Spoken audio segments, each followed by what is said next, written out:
Bueno, con mucha alegría quisiera compartir con ustedes esta reflexión que vamos a tener acerca de lo que significa la confesión para un tatiano, lo que significan los medios éticos, el examen particular y el horario espiritual, la dirección espiritual y el informe mensual, ¿ya?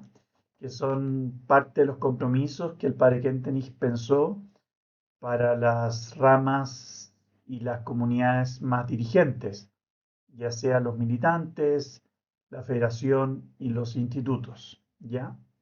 Quisiera partir con la confesión. ¿Por qué? Porque es un medio de autoeducación que el mismo Jesús nos dejó, eh, y que la iglesia lo recomienda con frecuencia, pide un mínimo una vez al año y cuando uno está en pecado grave, pero es un sacramento que lamentablemente está en crisis, ¿ya? Eh, Quiero recalcar que es un sacramento. Esto significa de que Dios actúa directamente en este sacramento y que la gracia se nos da y se nos manifiesta en este sacramento, aunque los frutos dependen en gran parte del penitente, del que se confiesa.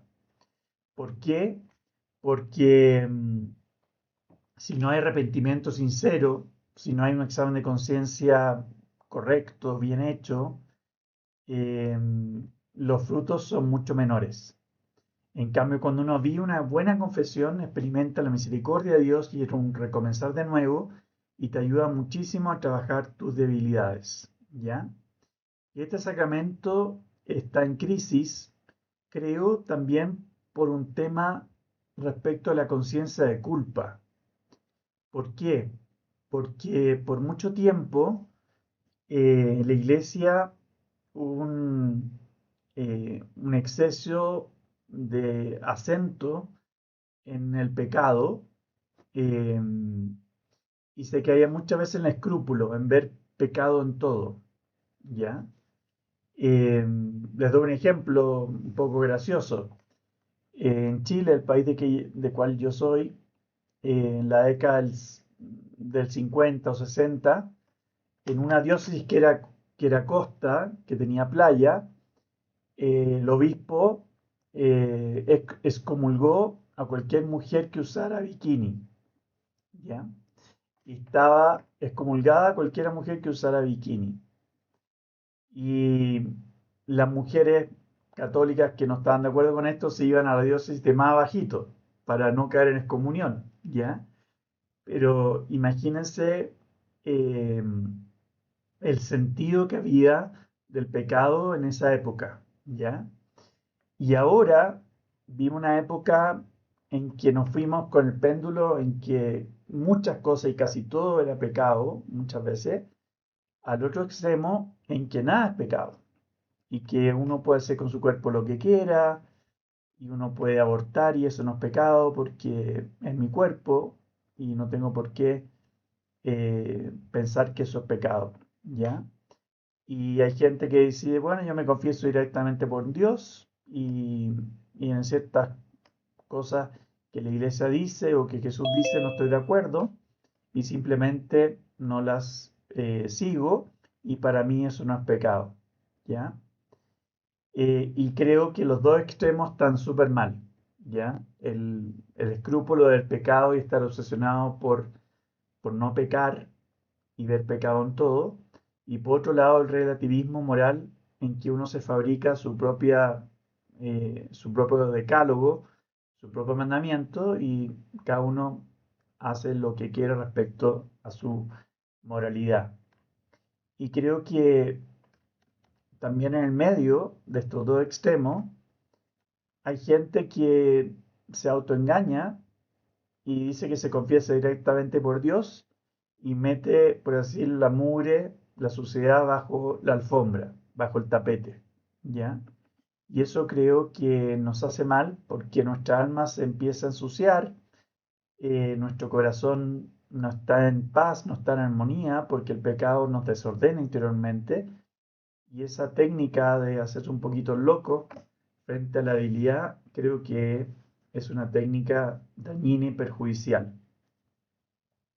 Entonces, lo que yo quiero apuntar es que descubramos la confesión como una gran oportunidad para experimentar la misericordia de Dios y cuánto Dios nos quiere. Y cuando uno se siente muy amado, muy perdonado, eh, se genera una reacción de bondad. Uno no puede ser canalla con aquel que te ha perdonado, que ha sido bueno. Y, y en la confesión, es- si uno la vive bien, experimenta esa misericordia incondicional de Dios, que nos perdona. Em, yo recomiendo para una buena confesión y para vivir bien este sacramento, varias cosas que vienen también algunas de nuestro fundador. Primero, él recomendaba que tuviéramos un confesor fijo. A veces uno agarra al vuelo al padre terminando la misa y dice, padre, confiéseme, o antes de misa, que es peor porque eh, es bien incómodo para el padre confesar en 3 minutitos porque de repente hay cosas importantes y, y es complejo. Bueno, el padre Kentenich recomendaba un confesor fijo. ¿Por qué? Porque el confesor fijo te va acompañando en tu vida espiritual y te va eh, objetivizando, porque a veces hay personas que se obsesionan con una debilidad, con un pecado, y se machacan mucho interiormente y no ven cómo salir de ese callejón.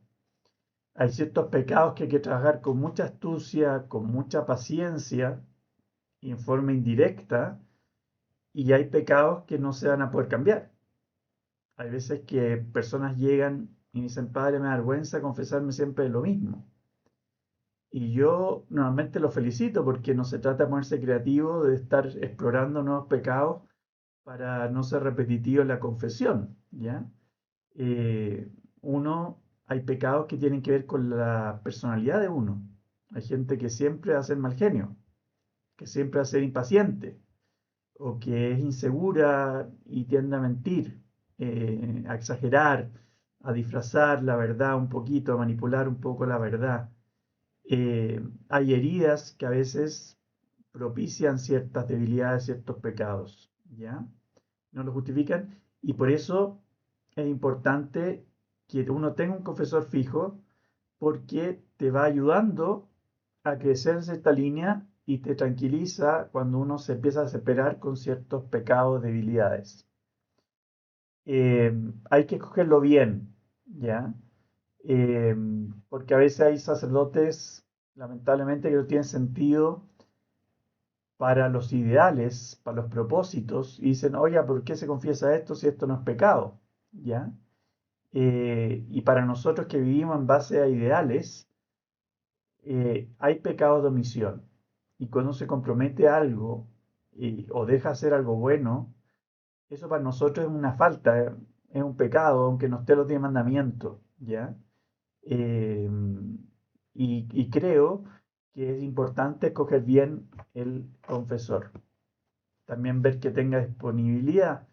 Eh, a veces uno puede encontrar, no sé, un párroco, un sacerdote que tiene más disponibilidad y uno le puede pedir, padre, me gustaría que fuera mi confesor fijo, ¿ya? Eh, y también es muy importante para la confesión el examen de conciencia diario y el previo a la confesión. En la tradición de la iglesia siempre en la oración de la noche uno hace un examen de conciencia, ¿ya?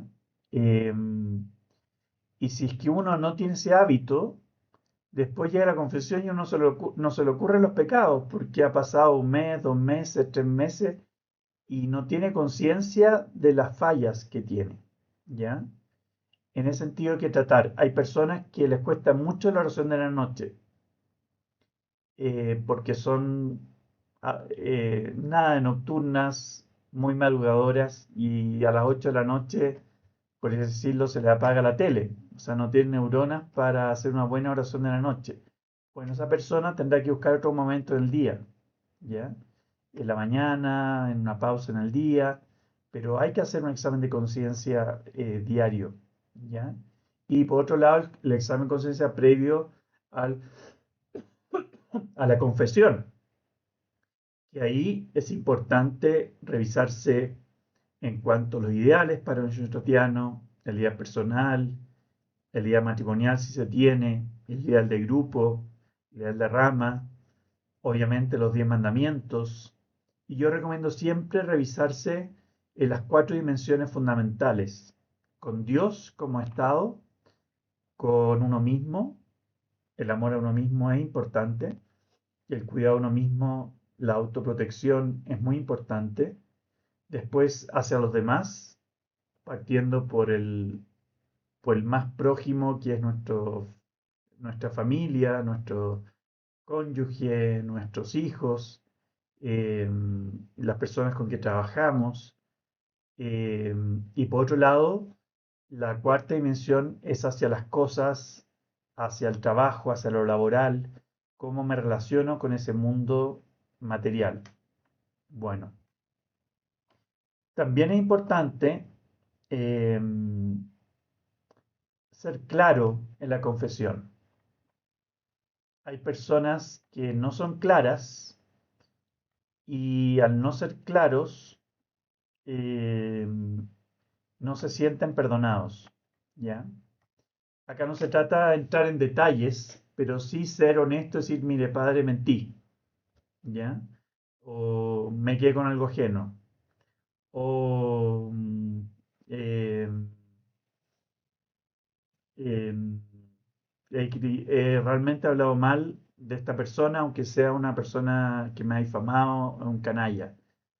Y en ese sentido hay una diferencia fuerte entre el hombre y la mujer, ¿ya? Un padre español medio gracioso decía que confesar a hombres es como vaciar un saco de patatas, decía, que los pecados caen así como pa, pa, pa, pa. Y confesar a mujeres decía que era como vaciar un saco de harina, que siempre puedes sacudir y sale más, ¿ya? Y algo de razón tiene en el sentido de que la mujer tiene algo muy profundo que quiere agradar, ¿ya? Y, y trata muchas veces de justificar su pecado. Entonces quiere explicarte el contexto del pecado, ¿ya? Y eso en realidad es algo más para el acompañamiento espiritual que para la confesión, ¿ya? Y uno tiene que ser honesto, padre, hablé mal de tal persona. O padre, he sido una pesada con mi marido, con mis hijos, estoy siendo muy controladora, me metía, no sé, al computador de mi hijo, padre, mentí, y no empecé a explicar, mi hijo está en una adolescencia complicada y estoy sospechando que quizás andan malas juntas y que por eso me metí al computador. Eso no ayuda a una confesión porque uno tiene que reconocer realmente la falta. Y cuando uno la contextualiza demasiado, está en cierta forma justificando la falta, ¿ya? Y eso no te ayuda, ¿ya? Recuerdo que en Estados Unidos, en Texas, había un padre un poquito nervioso de mi edad, un gringo, y que se desesperaba con las confesiones de ciertas señoras que hablaban demasiado el contexto y se asomaba al confesionario y decía, no stories, no historias, just sins, no historias, quiero el pecado, que sean claras y concisas. Y una señora está desesperada con esto que no podía contar por qué había hecho el pecado. Bueno, el padre era muy nervioso y todo lo que quieran, pero algo importante está en esto, que uno tiene que ser claro en el pecado. Y reconocer, aquí me equivoqué, aquí fallé, aquí metí las patas, este es mi pecado y pido perdón a Dios y pido misericordia por eso. Uno puede pedir consejo por un pecado, si no tiene acompañamiento espiritual, pero lo normal es que el consejo y la explicación y el contexto del pecado, si es permanente, si es grave, se vea en el acompañamiento espiritual, no en el confesionario. ¿Ya? También, y con esto termino, es importante también perdonarse a sí mismo. Hay pecados graves, por ejemplo, aborto. Eh, un aborto a la mujer le queda una huella en el alma de por vida, ¿ya? Eh, y hay que creer en la misericordia de Dios. Si uno se confesó, hay que convencerse y creer en que Dios me perdonó. Porque hay personas que pasan toda la vida pensando que Dios no la ha perdonado. Y eso tampoco es sano, ¿ya? Porque te ayuda a, a descubrir cuánto te quiere Dios y cómo Dios eso le duele, pero ya lo perdonó y quiere mirar para adelante y quiere estar contigo y acompañarte en tu vida, ¿ya? Y en ese sentido hay que creer en la misericordia de Dios y en cierta forma dar vuelta a la página, ¿ya? En el sentido de culpa, no en el sentido de recordar con dolor el pecado cometido, porque eso te ayuda a no repetirlo, y por otro lado te ayuda a saber cuánto te quiere Dios y que no está obsesionado por tu falta y tus pecados, sino está obsesionado en amarte y en perdonarte. A mí me gusta mucho esto que decía el Papa Francisco, de que Dios no se cansa de perdonar, somos nosotros los que nos cansamos de pedir perdón. Bueno, eso respecto a la confesión. Vamos ahora al acompañamiento espiritual y a los medios éticos, ¿ya? A ver, en la iglesia, desde muy antiguo, ha existido lo que algunos llaman dirección espiritual y otros, a mí me gusta más la expresión acompañamiento espiritual. ¿Y en qué consiste el acompañamiento espiritual? Consiste en buscar a alguien que tiene eh, experiencia y formación en el ámbito humano, natural y sobrenatural para pedir su consejo y su guía y para objetivizarte en tu autoeducación y en trabajar tu historia. Em, ¿Cuál es el fin principal de un acompañante espiritual en Schoenstatt? Es, en primer lugar, aprender a ver la historia pasada y la historia presente em, con la mirada de Dios, ver cómo Dios te ha cuidado, te ha conducido, cómo Dios ha estado contigo en tu historia de vida y cómo te habla en el presente, ¿ya? También algo muy importante y que puede ayudar un acompañante espiritual es en el descubrir y formular el ideal personal. Eso es como el ABC de un Schoenstattiano y para un acompañamiento espiritual es muy importante haber formulado y trabajar en base al ideal personal. Y tiene que estar bien sacado para que sintamos que el ideal personal es algo que me despierta lo mejor de mí, que me impulsa hacia adelante y no es una mochila pesada de deber ser de lo que no soy y que me gustaría ser. Si no lo soy en absoluto, está mal sacado.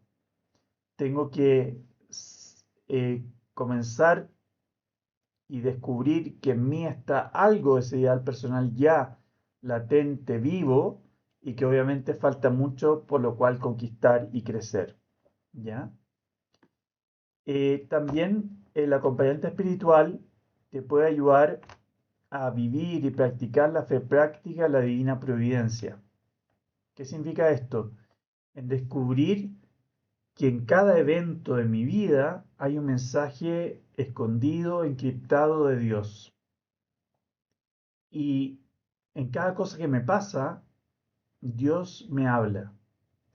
Entonces, en el acompañamiento espiritual uno puede traer a la conversación aquellas cosas que han tenido mayor eco en mí, aquellas cosas que han tenido mayor resonancia. Y ahí es una labor importante del acompañado de ir registrando, escribiendo en su celular, en una libreta, en un cuaderno, aquellas cosas que han tenido mayor resonancia en mi interior, ya sea algo doloroso, algo bonito, algo por lo cual agradecer, y tratar ya de descubrir qué me dice Dios con ello. En el fondo, vivir en contacto con el Dios de la vida, unir mi vida diaria con Dios y ver cómo Dios me conduce y me habla, ¿ya? Y también, por último, un rol del acompañante espiritual es acompañar en momentos de crisis. La vida sabemos que tiene altibajos y que de repente hay situaciones complejas matrimonialmente, laboralmente, personalmente, con los hijos, y ahí uno puede pedir ayuda al acompañante espiritual, eh, sin duda que puede ayudarte a sobrellevar ese momento de cruz y de prueba. Es importante que el acompañante espiritual no es un psicólogo, no es un terapeuta, ya no es un coach. El acompañante espiritual es alguien que te ayuda a dejarte guiar por el Espíritu Santo. Te ayuda a ver cómo te está hablando Dios. Te ayuda a ver que tus heridas pueden tener un sentido y un camino de sanación. ¿Ya? Y eso es muy distinto a un coach, a un psicólogo o un terapeuta. ¿Ya? Respecto a su regularidad, no sé si lo dije respecto a la confesión, creo que no. La confesión en Schoenstatt se recomienda para alguien dirigente mensual o bimensualmente, ¿ya? O sea, cada mes o cada mes por medio se recomienda la confesión. Aunque uno no tenga pecados graves, pero si uno practica esto que les dije del examen de conciencia diario y uno previo a eh, la, a la confesión, eh, perfectamente uno se puede confesar mensualmente o mes por medio. En cuanto al acompañamiento espiritual, es distinto. Comienza regular, puede ser mensual o mes por medio, pero la idea es no generar dependencia del acompañante espiritual. ¿Ya? Y el primer año puede ser cada mes y medio, cada mes, y después el segundo año cada 3 meses, y el tercer año 2 veces por año. ¿Ya? Yo les cuento mi experiencia. Yo en el tiempo de seminario tuve acompañamiento espiritual, no sé, un par de años, 3 años, 4 años, todos los meses, porque además tenía que ser mi vocación y había muchas cosas que trabajar, toda mi historia, etcétera. Pero ahora, que yo tengo ya casi 54, yo una vez al año me junto con mi director espiritual a un retiro de un día o 2 días y ya está. Eso es mi dirección espiritual que tengo ahora con un padre mayor. No es, no está en el pensamiento del padre Kentenich que uno siga 20 años reuniéndose todos los meses con el acompañante espiritual. Eso no es, ¿ya? La idea es generar autonomía y que uno se deje guiar por el Espíritu Santo y el acompañante espiritual te encamina, es como la ruedita de la bicicleta al inicio, ¿ya? Que uno tiene que aprender a andar en bicicleta de 2 ruedas y no sé si acá existe, pero se pone esta ruedita al lado para aprender a andar en bicicleta. Bueno, como les digo, al inicio es más regular y después se va espaciando y después uno sigue con confesión regular y tiene acompañamiento espiritual un par de veces al año después del primer tiempo. Después que tiene su vida personal, que ya más o menos ve cómo te está hablando Dios, cuáles son sus principales debilidades, sus fortalezas, uno ya puede ir espaciando. Cuando hay crisis, uno puede pedir más regularidad por un tiempo para hasta que pase la crisis. ¿Ok? Bueno, eso es cuanto a regularidad de la confesión y la regularidad del acompañamiento espiritual. Ahora quisiera hablar brevemente acerca de los medios ascéticos que le llamamos en Schoenstatt. Y quisiera hablar del examen particular y del horario espiritual. El examen particular En primer lugar, es muy importante que esté unido al ideal personal. Si no tengo ideal personal, yo no recomiendo tener horario espiritual, porque va a ser una mochila ascética, frustrante, pesada, que si soy muy perfeccionista y exigente conmigo mismo, voy a hacerlo, pero va a ser algo que me va a hacer un lastre más que una ayuda en mi autoeducación. O sea, primero, ideal personal.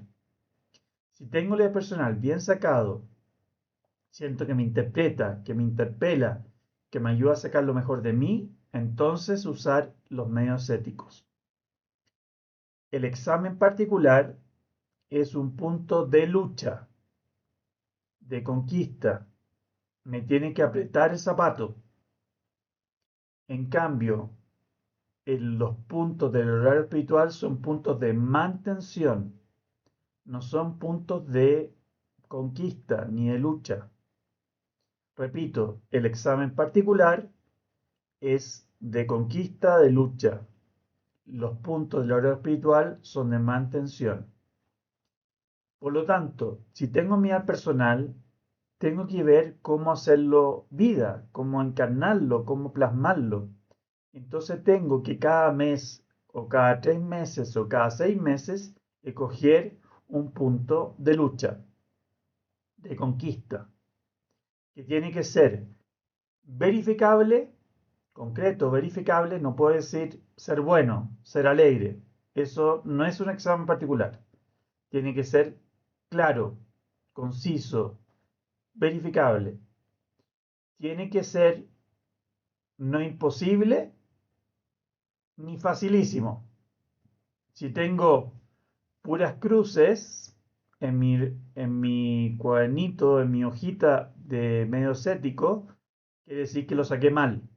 Si tengo puros tickets, está mal sacado. ¿Ya? Tiene que ser 80-20, 80 de cumplimiento, 20 de no, 50 y 50, 30 de cumplimiento, 70 de no. Eso puede ser, pero puros cruces o puros tickets está mal sacado. Y este punto de lucha, de conquista, como digo, tiene que estar unido a mi ideal personal, porque soy esto y mi misión es esta, es que tengo que trabajar este punto. Y ese punto se puede consultar con el acompañante espiritual. Puede ser por WhatsApp, una llamada. Padre, hermana, mire, quiero para 3 meses trabajar este punto. ¿Qué le parece? Encuentre que va con mi vida personal, va bien o no va bien. Ese punto importante de trabajar. Ejemplos de examen particular. Por ejemplo, en relación con las cosas, si mi vida personal tiene que ver, no sé, con la generosidad, con dar, con darme, y me doy cuenta que estoy muy consumista, ¿ya?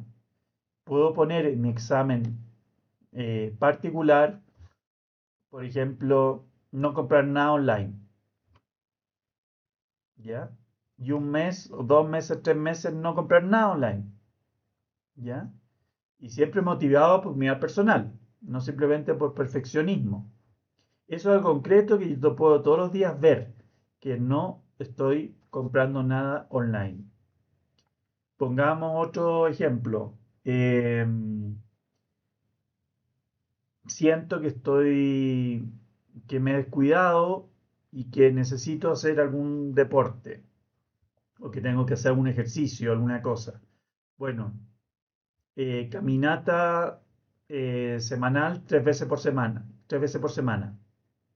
Ojalá con mi marido o con el perro por último, con quien sea, eh, pero ponerlo en el horario espiritual, ¿ya? Si tengo puras cruces, quiere decir que lo saqué mal, que conmigo no va. Si tengo puros tickets, tampoco está bien sacado, ¿ya? Tiene que ser concreto, verificable y unido a mi vida personal, ¿ya? Tiene que apretarme, exigirme un poco, o mucho, pero no que sea imposible. Y después están los puntos del horario espiritual que son de mantención. que ojalá tengamos casi puros tickets. Por ejemplo, si yo puse el caminar diario o 3 veces por semana y ya después de 3 meses ya lo tengo conquistado, lo puedo pasar al horario espiritual como mantención porque algo que conquisté, que ya me está saliendo, que me parece importante mantener y que es un plus, es una ganancia a mi autoeducación. ¿Ya? El horario espiritual hay que tener mucho cuidado de no caer en un espiritualismo. No porque se llame horario espiritual, quiere decir que todos los puntos sean oraciones, rezo y cosas espirituales. ¿Ya? Que hay gente, yo he visto horario espiritual que son puro rezo. Y el horario espiritual, recomendaba a nuestro fundador, de que se enfoque en mantener prácticas en las 4 dimensiones que les comenté en la confesión. Con Dios, con uno mismo, con los demás y con las cosas guión trabajo. ¿Ya? Les doy un ejemplo concreto. Por ejemplo, con Dios puede ser el rosario diario, puede ser misa diaria, si para mí ya es un hábito y quiero mantenerlo, cuidarlo. Puede ser rezar matrimonialmente, diariamente, la primera R, de las 4 R que se fomenta la rama matrimonio. Puede ser vinculación al santuario o a la ermita, si todavía no tengo santuario cerca mío. Puede ser rezar en el santuario hogar. Eh, Todo eso son un punto de mantención, ¿ya? Que ojalá sea 90 o 100% tickets. Con los demás puede ser llamar a mi mamá diariamente, que está mayor. Puede ser no corregir a mis hijos en la mesa. Puede ser la segunda R, asegurar un momento con mi marido a la semana. Un momento de reencantarse, de noviazgo semanal, una cita. Puede ser eh, mejorar el trato de la persona que me ayuda en la casa. Eh, Cosas concretas que no sean de lucha, sino de mantención. ¿Ya? Después la relación con uno mismo. Puede ser deporte, puede ser orden, puede ser practicar un hobby, puede ser la amistad. Si yo necesito tomar un café semanal con amigos, con amigas, puede ser eso, que yo lo ponga porque lo necesito para mi alma y me hace bien, me ayuda a jardinear. Muchas cosas que uno puede poner como mantención, ¿ya? O cocinar, si a uno le gusta cocinar, ¿ya? Y después con las cosas del trabajo, pues en la línea de la austeridad o en la línea de la generosidad, si soy apegado a los bienes, soy tacaño, puede ser generoso. La línea del trabajo, cómo hago el trabajo, si practico lo que es la santidad de la vida diaria, de hacer extraordinariamente bien lo ordinario, eh, todo ese tipo de cosas, pero ojo que sean de mantención. Si empiezo a tener muchas cruces, quizás tengo que pasarlo a examen particular. ¿Ok? Bueno, todo esto además es aporte al capital de gracia. Todo esto es un regalo de amor a la Virgen, a la Mater en el santuario. ¿Ya? Y es mi manera de vivir mi alianza, el autoeducarme con los medios ascéticos.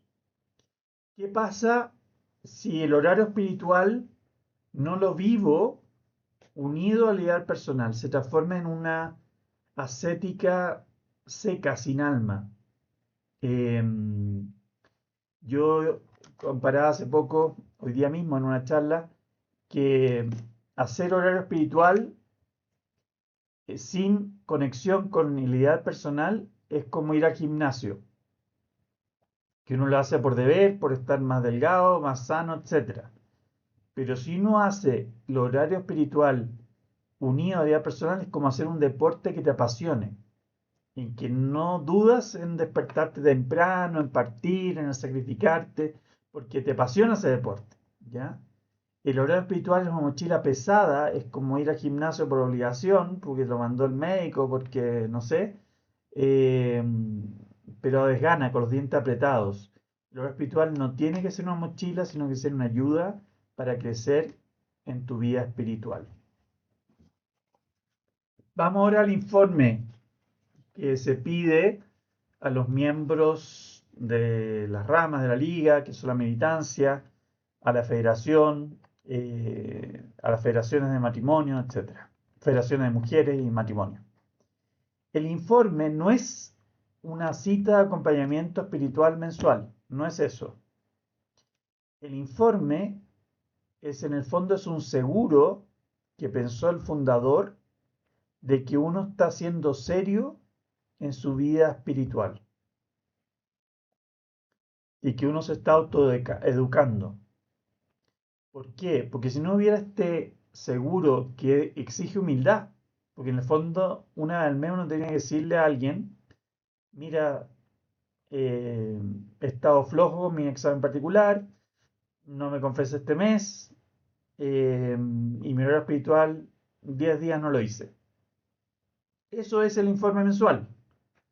Puede tener un feedback de la persona que te recibe el informe. Decir, oye, pero ya llevamos 5 meses sin confesarte, o 2 años sin confesarte. Sería bueno que te pusieras las pilas, ¿ya?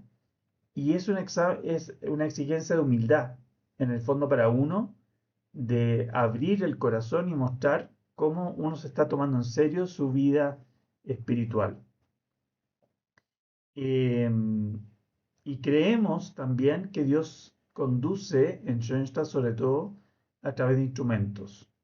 ¿Ya?